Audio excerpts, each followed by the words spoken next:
ও বগুড়ার মা বোনেরা, জানি না আর কোনোদিন আমি আসতে পারবো কিনা আমি জানি না। তোমরা যারা আমাকে টিভির পর্দায় দেখেছো, স্যাটেলাইটের মাধ্যমে, ইন্টারনেটের মাধ্যমে, ডিশ অ্যান্টেনার মাধ্যমে, মা গো আমি সেই শরীয়তপুরে তোমাদেরকে বলে দিই, মা তোমরা যদি ভালো হইয়া যাও তোমাদের পেট থেকে আবার জন্ম নেবে শাহজালাল। কথা বলেন ঠিক না বেঠি? ভাইয়া মা বোনেরা কেন ভালো হবেন না? আমার আল্লাহ রাব্বুল আমিন 10 জন পুরুষকে জান্নাতের টিকিট দিল। এখন দিলটা নরম করে দিবেন। আল্লাহ পাক 5 জন মহিলাকে জান্নাতের টিকিট দিল। 10 জন পুরুষ আশারে মুবাশশারা, আর 5 জন মহিলাকে আল্লাহ জান্নাত দিকে দিল।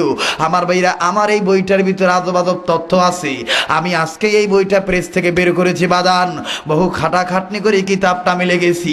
ও বন্ধুগণ, পিপিলিকে কেমন করে জান্নাতে যায়, মাছি কেমন করে জান্নাতে যায়, কোন কাজটা করার কারণে জান্নাতে যায়, আমি কথাগুলি তথ্যগুলি এই জায়গায় দিয়ে দিলাম।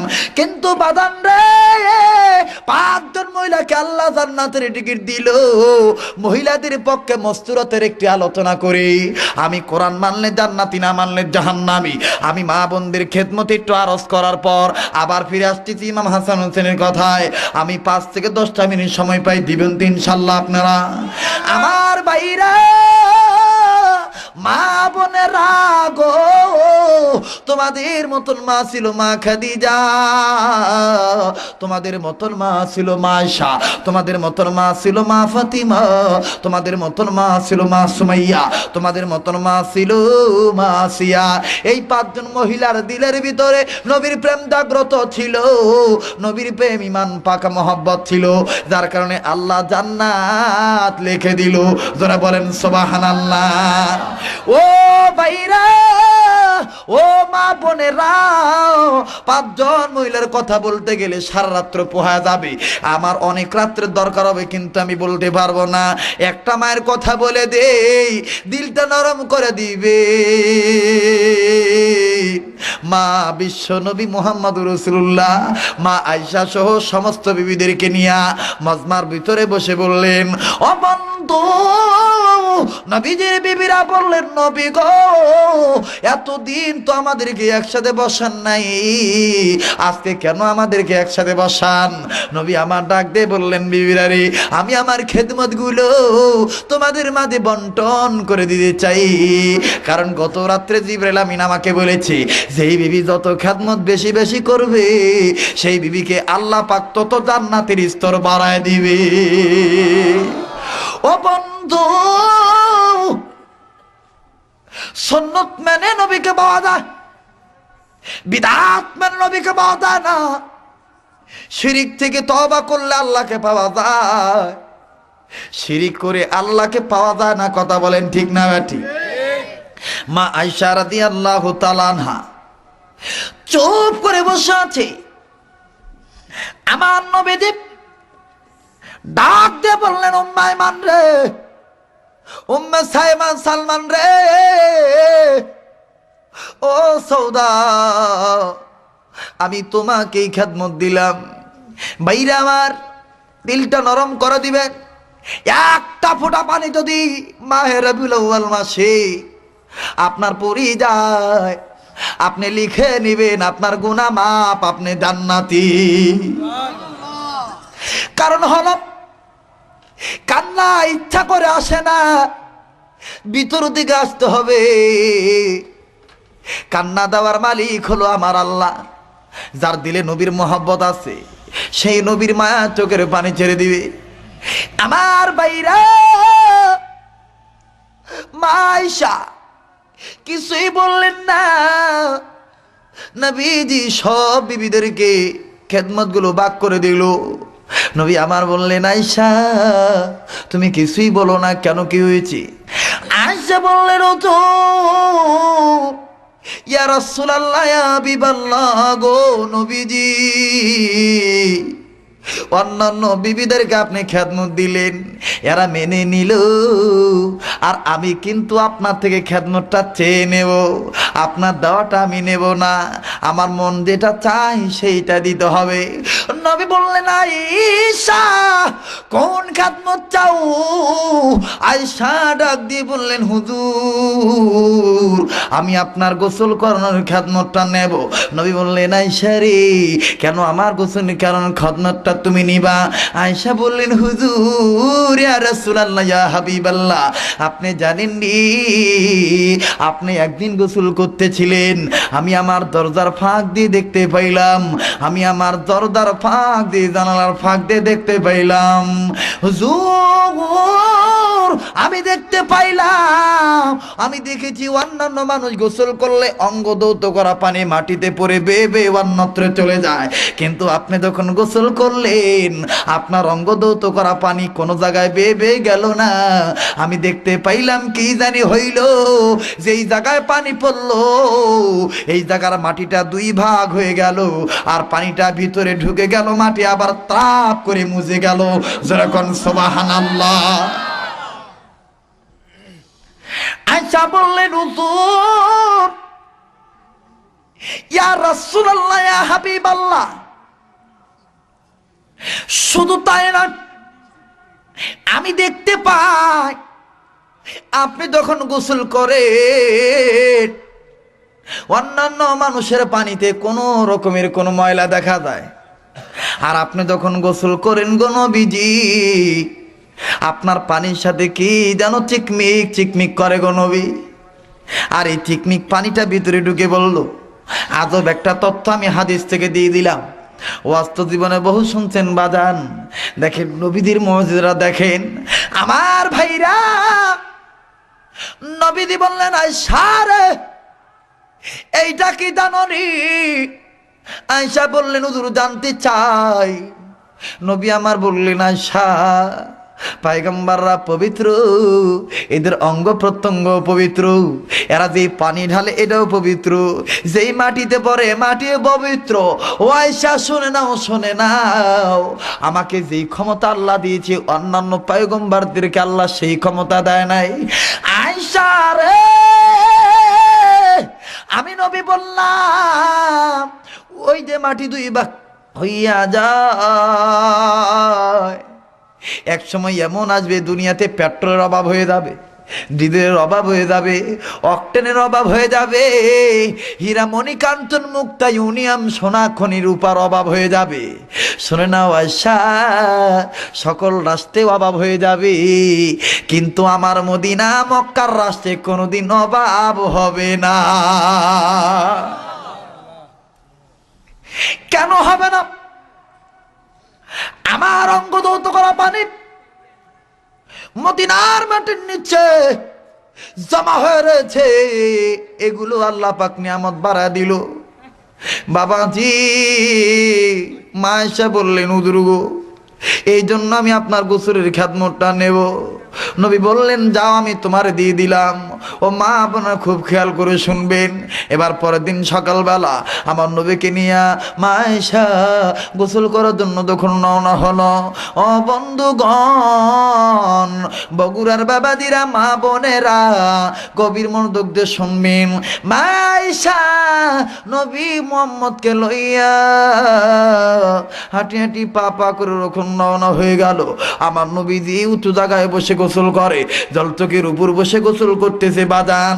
আমার নবীজি আয়েশাকে বললেন, হুজুর গো, আয়েশাকে বললেন, উম্মুল মুমিনিন আয়েশা, তুমি আমার এই জায়গায় একটু ডলে দাও। আমার নবীজির গর্দানে যখন মা আয়েশা ডলতে গেল, আমার মেয়েরা নবীজি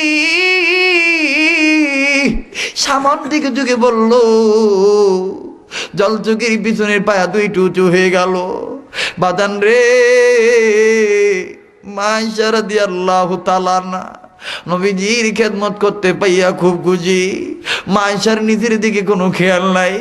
ভাইরা রে, আমার বন্ধুগণ, বিশ্ব নবী নিজের দিকে তখন একটু যুগে বললো, পায়া দুটো উঁচু হয়ে গেল। মা আয়েশা রাদিয়াল্লাহু তাআলা আনহার ডাইন পায়ের দুটি আঙ্গুল জলচকের পায়ার নিচে ঢুকে যায়। ডলনে যে আমার নবীজি পিছন দিকে বেক করে। ভাইরা আমার বন্ধুগণ,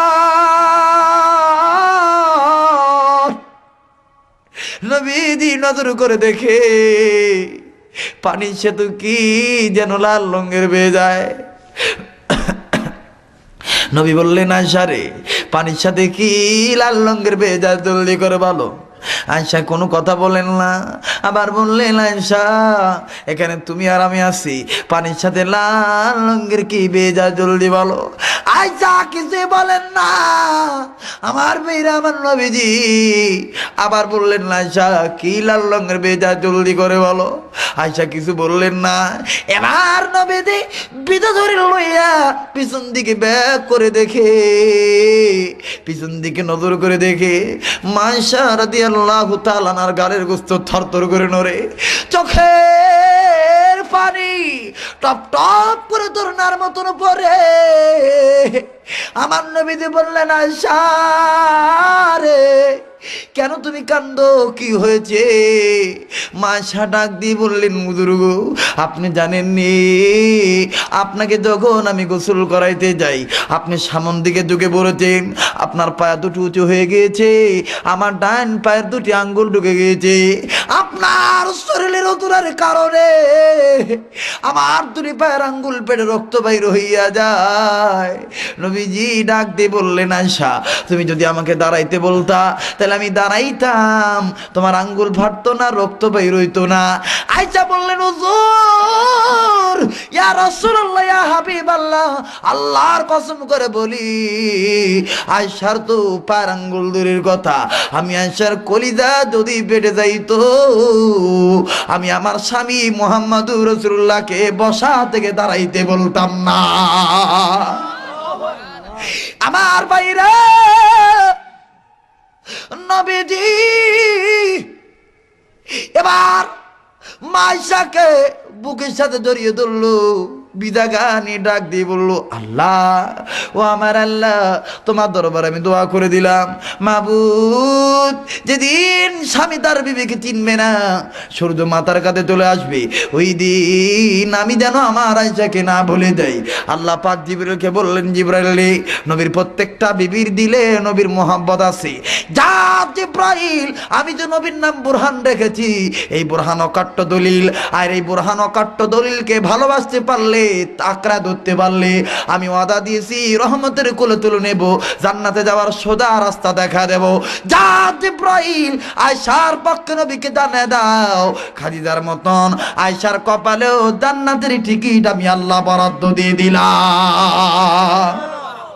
ও যুবক ভাইরা, কথায় কথা বেড়ে যায়, কেন নবীকে ভালোবাসবা না? নবীজির সিরাত কেন মানবেন না? ভাইরে, মায়েশা রাদিয়াল্লাহু তাআলা না নবীজির অঙ্গে তল মালিশ করতে গেল, নজর করে দেখে পিঠে কেমন জানি কালো কালো দাগ দেখা যায়। মায়েশা বললেন হুজুর আপনার পিঠে কি কোনোদিন বসন্ত হইছে? নবীজি খালি কান্দে। আয়েশা বললেন হুজুর আমি কি কষ্ট দিলাম, কেন কান্দে? নবী বললেন আয়েশা রে, এই দাগের কথা জিজ্ঞাসা করলে আমার কলিজা মানে না রে আয়েশা। আয়েশা যেদিন আমি তায়েফের জমিনে যাই, আবু জাহেলের কথা মোতাবেক দুই শ্রেণীর যুবক আমাকে বৃষ্টির মতন পাথর মারে। আয়েশা একটা পাথর আমার চোখে লাগে, আর একটা পাথর আমার ঠোঁটে লাগে, আমার কোনো পাথর আমার কপালে লাগে রে আয়েশা। আমি এদেরকে বলেছিলাম আর মারিস না, আরে তোরা কি জানিস না আমার মা নাই, আমার বাবা নাই। আয়েশা রে, তারপরে শুনে নাই, আমার এমন ভাবে মানলো, একবার না দুইবার না তিনবার আমি বসে পড়ে গেলাম। আমার ভাইরা, করুণ ইতিহাস তায়েফের জমিনের। হযরতে যায়েদ নজর করে দেখে নবীজি ঠোঁট ফুলে গেছে, মাথা বেয়ে রক্ত পড়ে। যায়েদ যাবি সব ছেলেদেরকে বললো, ছেলেরা রে এই লোকটা তো তোমাদের কোনো ক্ষতি করে নাই, তোমরা কেন মারো? ছেলেগুলোর মা হলো, ছেলেগুলো চলে গেল। কিন্তু ভাইয়া যায় চাবি নজর করে দেখে নবী নড়ে না, কোনো কথা বলে না। যায় চাবি নবীদের পা ধরে ডাক দিয়ে বললেন, হুজুর উঠুন আমার হুজুর। নড়ে না, নড়ে না। যায় চাবি ডাক দিয়ে বললেন, প্রভু গো, আমাদের নবীকে কি তুমি ঈসা নবীর মতন আসমানে তুলে নিলা? ভাইরা আমার, নবীজি জ্ঞান ফিরে আসলো। হযরত জায়েদ নজর করে দেখে নবীজি কোনো কিছু বলে না। একবার বললেন, রব্বি হাবলি উম্মতি। আল্লাহু আকবার। এ বগুড়ার যুবকা, কোন নেতারা আদর্শ ছেড়ে দেয়, শয়তানদের আদর্শ মানো। ও ছাত্রলীগের বাইরা, ছাত্র দলের বাইরা, শিবিরের বাইরা, সকল প্রকার রাজনীতি দলের ছাত্ররা, কেন তোমরা নেতাদের পিছনে মারামারি করো? নবীজির সুন্নতের পক্ষে আমল করো, আল্লাহ রাব্বুল আমিন কপাল খুলে দিবে। আমার নবীজি ডাক দিয়ে বললেন, যাদেরা একটু পানি আমায় দাও। জানো না জায়েদ, তাই বেরো তুমি পাথর আঘাত খাইতে খাইতে আমার কলিজা শুকায় গেছে রে জায়েদ। দেন সাহাবী ডাক দিয়ে বললেন, হুজুর, আবু জাহেল পানির মশকটা কেড়ে নিয়ে পানি ফেলে দিয়েছে। হুজুর পানি নাই, পানি কোথায় পাই গো হুজুর? তাই বের ঘরে ঘরে যাই, জায়েদ চলে গেল। তাই বের ঘরে ঘরে যাইয়া ডাক দিয়ে বললো, কেউ আসনি দিবানি, নবীর নামে একটু পানি দাও, মোহাম্মদ নামের বাড়ি যাই। কেউ দিল না। আবু জাহেল বলেছে, মোহাম্মদ পাগল, পাগল নামে পানি দিলে বদনাম হবে, মা বাবার দরবের মুখে চুনকালি মাখবে। সবাই দরজা লাগায় দেয়, কেউ পানি দিল না। যায় চাবি জমিনে পড়েছে, মাথায় হাত দিয়ে বললেন, প্রভু রে, যে নবীর খাতিরে তামাম জাহান বানাইলা, যে নবীর খাতিরে আগুন পানি বানাইলা, এই নবীর পানি দেয় না, এরা কি পুরা কপাইলা কি খারাপ? হযরত জায়েদ সাহাবী ডুকরে ডুকরে কানতে কানতে নবীদের কাছে গেল। নবীজি উঠতে পারে না, খুব কষ্ট হয়। ডাক দিয়ে বললেন, জায়েদ পানি দাও। জায়েদ নাও বলে না, হাও বলে না। ডাক দিয়ে বললেন, হুজুর, তাই বের জমিনে কেউ পানি দিল না। আমার নবীজি বললেন, জায়েদ রে, আমার যদি আজকে মা থাকতো, বাবা থাকতো, এরা কি আমাকে পারতো পারি না দেওয়ার জন্য রে? আমাকে উঁচু করো। এবার নবীজিকে উঁচু করা হলো। খুব খেয়াল করে শুনবেন, দিলটা নরম করে শুনবেন। আমার নবীজি উঁচু দিকে নজর করে দেখে দূর দেশে একজন ইহুদি একটা বকরির বাচ্চাকে ঘাস খাওয়ায়। নবী বললেন, জায়েদ রে, ওই ইহুদি চাচার কাছে আমার লইয়া দাও। ইহুদি চাচার কাছে না হলো। আমার নবীজি সংক্ষিপ্ত আকারে বলে, লম্বা কাহিনী, রাত্র গভীর হইয়া যায়। নবীজি ইহুদির কাছে যে বললেন, চাচা, আমার মা নেই, বাবা নাই, আমাকে মেরে দেখেন কি করে দিয়েছে চাচা। আমি আপনার দরবার আসছি একটা অনুমতি নেওয়ার জন্য চাচা। আপনি যদি অনুমতি দেন, এই বকরির কাছ আমি একটু দুধ পান করে খাবো। ইহুদি রেগে গেলেন, ডাক দিয়ে বললেন, মুহাম্মদ, তুমি পাগল, তোমাকে মেরেছে ভালো করেছে। বলে, কেন আমি পাগল, আমি কি করলাম?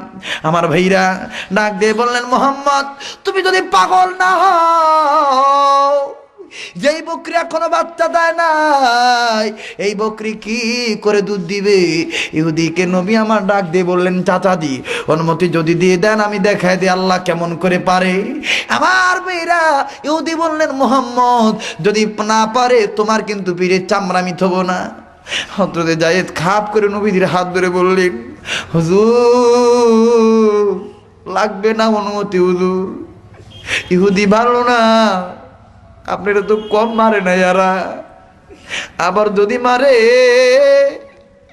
আপনি যদি মরে যান কাকে রসুল রসুল বলে ডাকবো? আমার নবীজি বললেন জাদ রে আল্লাহর কাছে দোয়া করো, দেখো আল্লাহ পাক কি পারে। আমার ভাইরা, নবীজি চুপ করে বসে বললেন, ডাক দিয়ে বললেন, আয় বকরি তুই আয় আমার কাছে।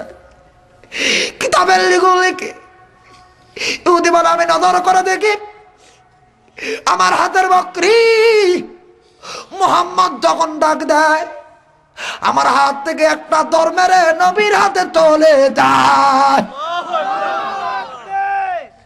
শুনে নাও আমার ভাইরা, নবীজি ইহুদি বকরি পিঠে হাত দিয়ে বললেন বিসমিল্লাহির রহমানির রহিম। ডাক দিয়ে বললেন, বকরি রে এরা আমার চিনে না, আমি কে তুই কিন্তু চিনো, আমি আর পারি না, আমার একটু দুধ দে রে বকরি। আমার মেয়েরা, বকরি মুহূর্তের ভিতরে আসমানের দিকে নজর করে মানুষের বাসায় জবান খুলে গেল, ডাক দিয়ে বললেন, প্রভু গো, তাই বাসি চিনেনি রহমাতুল লিল আলামিন, আমি কিন্তু চিনি আল্লাহ, আমার দুধ দেওয়ার ক্ষমতা নাই, আমি তোমার কাছে বলতেছি তোমার হাবিবের কলিজা ঠান্ডা করার সুযোগ দিয়ে দাও, তাম রক্তগুলি দুধ বানাইয়া আমার কচি বানের ফুটা দিয়ে তুমি বাহির করে দাও, রহমাতুল লিল আলামিনের কলিজা ঠান্ডা করে দাও। আরে বকরি হইয়া চিনিল, উম্মত হইয়া চিনলাম না, ও পুরা কপাইল্লা মুসলমানেরা। এবার ইহুদি এই দৃশ্য দেখে নবীদের দুটি কদম ধরে বললেন, তওবা পড়ায় দেন, আর তা পড়ায় দেন আমাদের লা ইলাহা ইল্লাল্লাহু মুহাম্মাদুর রাসূলুল্লাহ সাল্লাল্লাহু আলাইহি সাল্লাম। আমার বেইরা সেই মা আয়েশা রাদিয়াল্লাহু তাআলা আনহা ডাক দিয়ে বললেন, নবী গো, এটা আপনার তায়েফের জমিনের আঘাত, কালো কালো দাগ। হুজুর আমি জানি আপনি যদি দোয়া করেন আল্লাহ পাক দোয়া কবুল করে, আপনি আল্লাহর কাছে বলেন না, আল্লাহ গো আমার শাহে রব্বানা তুমি আমার পিঠ থেকে কালো কালো দাগগুলো মুছে দাও। হুজুর বললেন, না আয়েশা না, আমি পারবো না। আয়েশা বললেন, কেন? নবী বললেন, আয়েশা তুমি কি জানো না আমি উম্মতের কান্ডার রহমতের ভান্ডার? বললেন, হুজুর এই দাগ উম্মতের কোন কাজে লাগবে? হুজুর বললেন, আয়েশা যেদিন হাসরের মাঠ কায়েম হয়ে যাবে আমার অনেক উম্মত গুনার কারণে জাহান্নামে চলে যাবে, এদের কেউ থাকবে না, আমি নবী সেই দিন সিজদায় পড়ে যাব আর আল্লাহকে ডাক দিয়ে বলবো, প্রভু গো আমার একটা তায়েফের পাথরের আঘাতের দাগের বিনিময়ে কোটি কোটি উম্মতকে মাফ করে জান্নাত দিয়া দাও। আমার মেয়েরা, এই নবীকে ভালোবাসতে কে কে রাজি আছেন? দুই হাত তুলে দেখান তো দেখি। আল্লাহ রাব্বুল আমিন কবুল করুক, জোরে কোন আমিন।